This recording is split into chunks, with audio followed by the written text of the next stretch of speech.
I've always been a bookworm. I think what I love the most about reading is the way it makes me feel. It beholds my own little world. I've always been by myself while reading, and I never really regretted it. But here's where the main question comes. Can we truly be alone in a crowded place? To be honest, what I've experienced does support the statement. Being alone in a crowded room does not really mean loneliness. It could also be a sign of self-love that goes beyond socializing. A particular thought crystallized in my mind at that time. Isn't solitude a state of mind rather than a matter of surroundings? We often mistake being alone for feeling lonely, but they're worlds apart. Solitude, that peaceful aloneness we find when immersed in work or creativity, is a source of strength and connection to ourselves. Loneliness, however, is a deep emotional isolation that can persist even in a crowded room. And I've been there, criticized, judged, and disregarded for embracing that very solitude. But the truth is, some of the most brilliant minds in history, like Nikola Tesla and David Whyte, have used solitude as a catalyst for their success. I'm about to share a secret with you, one that I've learned through my own journey. For context, it's worth knowing how this all began. Considering the human tendency, most of us hate to be alone, and it might seem to be a curse. It couldn't possibly be a mistake, as this is a very common and overrated thought. Back in the Paleolithic age, humans were surrounded with the maximum danger to ever exist. Dangers like wild animals trying to prey on them, enemy tribes trying to tyrannize them, and oppressive weather.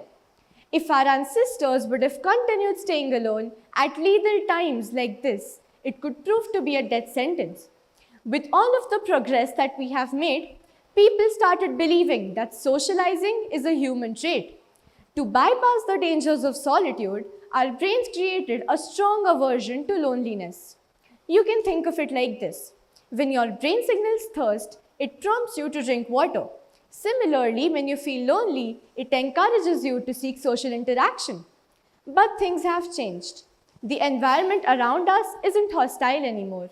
We are secured in the best way possible, with food, water, and shelter.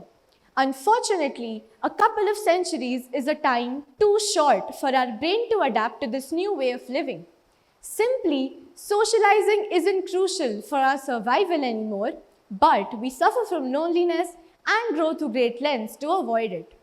As Sir David Whyte once said, sometimes it takes the darkness and the sweet confinement of your own loneliness to learn that anything or anyone that does not bring you joy is too small for you. Whether we like it or not, our brain is designed to avoid loneliness. We may not be wired to enjoy being in solitude, but embracing it would lead to so many secrets of our life being revealed. My solitude has always been reading. It's a feeling of pure happiness, like I'm exactly where I'm meant to be. I love getting lost in a good story, exploring new ideas, and meeting new characters. There's something special about curling up with a good book, isn't there? The world just melts away and all that's left is you, the words on the page, and the quiet. I love that feeling because it's like I can finally breathe.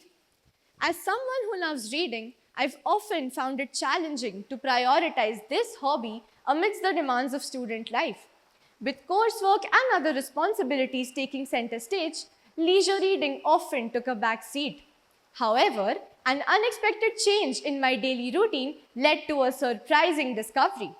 When my bus routes changed and I began traveling alone, I initially felt uneasy because this change meant leaving behind the daily interactions and friendships that I had formed on the bus. But as I settled into this new rhythm, I could find myself embracing to the quiet moments of solitude. And that is when I rediscovered my love for reading. With more time to myself, I could finally reconnect with the ideas and stories that brought me joy. This has not just been a change for me, but it's always going to be a part of my life. Furthermore, solitude is not just a moment of peace. It is an influential tool that has helped me overcome some of the major milestones of my life. In a world full of noise and distractions, solitude gave me the rare chance to truly listen to my inner voice. It allowed me to clear my mind, understand my emotions, and find solutions that may have been hidden beneath the chaos of daily life. Many great thinkers, artists, and leaders have embraced solitude to tap into their creativity and gain deeper insights. When we're alone, free from outside influences, our thoughts become clearer and our decisions more thoughtful. Moreover, solitude helps us build emotional strength. When we constantly rely on others for support, we may struggle to face challenges on our own. Spending time alone teaches us to become more independent and self sufficient. It also gives us the confidence to trust our own instincts and handle difficult situations with a calm mind. Instead of fearing solitude, we should see it as an opportunity to grow, heal, and recharge. By embracing it, we can develop a stronger, more balanced version of ourselves, one that is not shaken by loneliness but empowered by the ability to enjoy our own company. We're always on the go, aren't we? Our lives are a never ending blur of work, social media, and endless notifications. It's like we're addicted to the hustle and bustle. But honestly, sometimes I feel like I'm losing myself in all the chaos. And that is why I've started to realize that solitude is where the real magic happens. It can look different for every individual, of course. I want you to give this a thought. Do we really need to socialize, or is it a taboo being alone? Even though socializing is the overrated segment of our lives, I believe solitude should be replacing this. By doing this, we can find a part of ourselves that was just lost, that was just craving our importance in our own life. By spending time alone, I've discovered a sense of clarity, creativity, and calm that I never knew I had. By spending time alone, we all can, firstly, improve focus and concentration. Second, boost creativity and problem solving skills.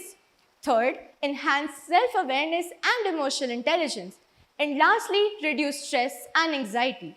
So, take a break from the noise and give your mind a break. Solitude will thank you.